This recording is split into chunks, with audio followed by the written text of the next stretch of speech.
discussions? Where are you?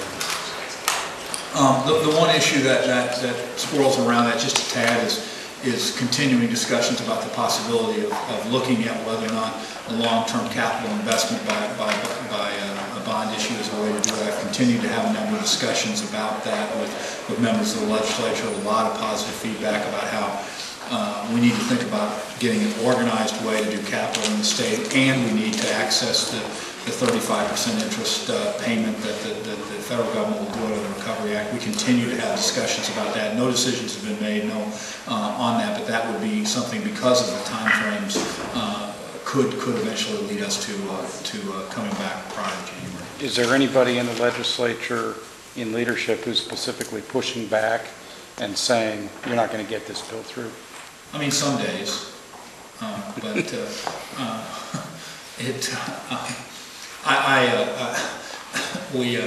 there has been we're continuing. Once again, and Tony, I'm not in any way, shape or form, from my view, avoiding the question I was trying to talk about just a little bit from 30,000 feet. This requires broad agreement if we're going to do it, because it has to go to the people. People have to have buy-in. This is not a bill that you pass at 6 o'clock on the last day of the session and tuck it in there. This is something that in order to do this, we've got to have a discussion with the people of the state of Missouri.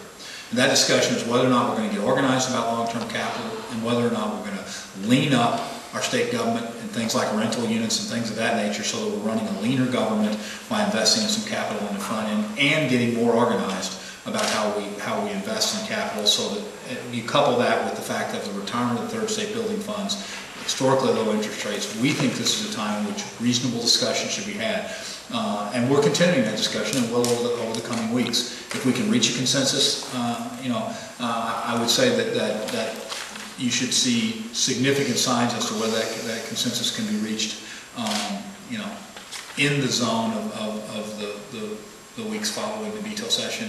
That would be a time in which we'll either have consensus, I think, on this and move forward, or we will be less inclined to do that. Governor,